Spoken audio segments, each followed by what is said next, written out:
Boring life! Oo nga, babe. Na, doon tayo. Ano gagawin natin dun? Alam mo na. Hindi ko dala makeup kit ko. Bukas na lang tayo mag-makeupan. Hoy, Doys! Alam niyo ba? Nakakais talaga yung gwardiya kanina. Di ba naman ako pinapasok? Maganda naman ako Kaya ito, binatahan ko. Kinuha ko ito. Tingnan nyo. Ano yan? Since that is a paper, most probably, that is a love letter. After all, women love letters, and Jess is a woman. Map yan, Rick. Map. Tingnan mo, may nakalagay na salitang map sa gilid. Ito yung map na iniwan ng magnanakaw doon sa gwardiya. Yan din napaka-controversial na magnanakaw. Nakonsensya pa siya pagkatapos ng pagnakaw itong pinakamamahal nating paaralan. May lakas pa ng loob gumawa ng mapa. Ano? Para paglaro ng mga tao? Na, hanapin na natin. Para ba natin yun? Bakit? Ayaw mo magkapera? Gusto, pero... Di tara, let's! Sige! Basta ibibigay natin ang pera sa mga nanakawan. Bakit? Sino ba nagsabi na akin natin yung pera? Pa-adventure lang to, Doys. Sige. Since everybody will go, I will go. Let's go! Saan tayo magsisimula? Tsaka siya raw.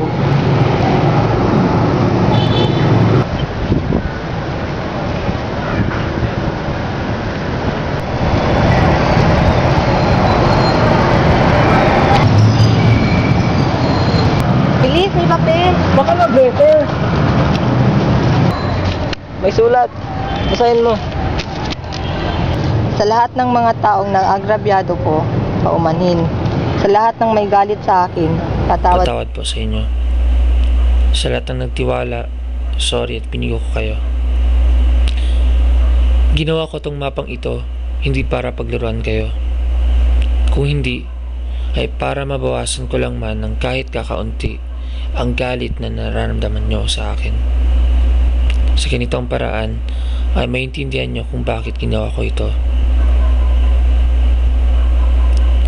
Sa akasyong ito nagsimula ang lahat.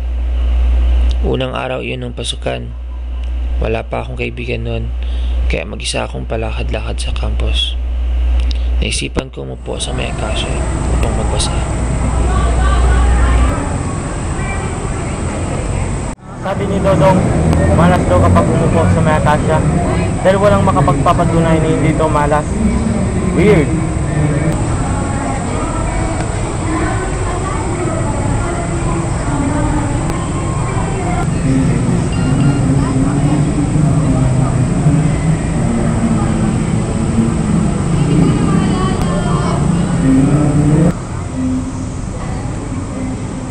Naku, wala kang pera. Paano yan? Sasanla ko na lang ito.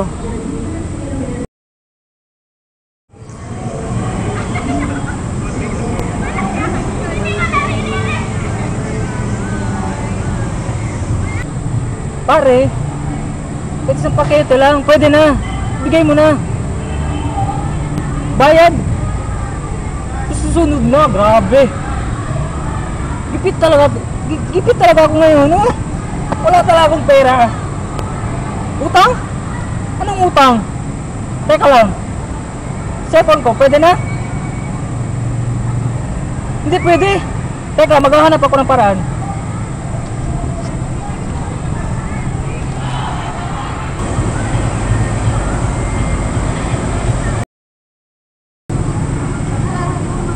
Gusto atang maging friends.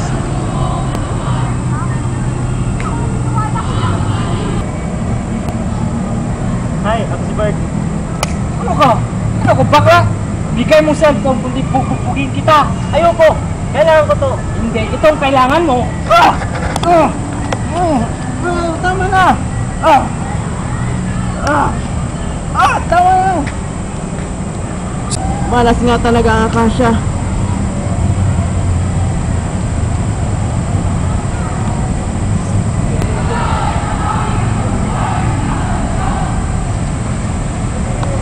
Nakakaawa naman siya. kahit na hindi tamang apoy sa apoy. Bakit ba mainit ang apoy? Mainit siya dahil apoy siya. Apoy siya dahil mainit nga siya. Tara na nga, punta na lang tayo sa clinic. Tara.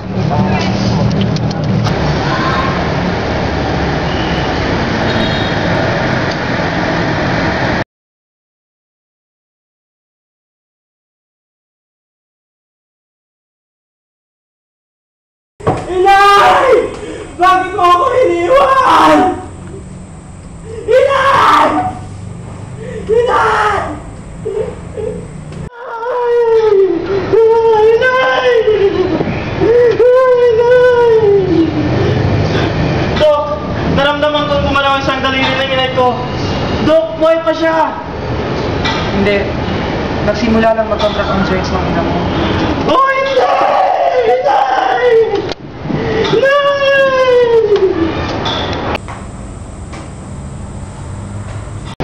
Kung nabigyan lang sana ng gamot ang ina mo, ay sana buhay pa siya sa ngayon.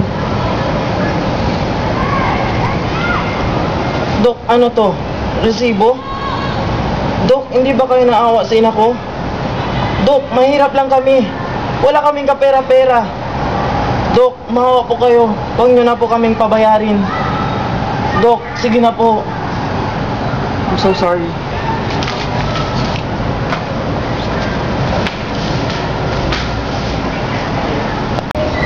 Nay, patawarin niyo ko. Pero kung kailangan nila ng pera, edi sige.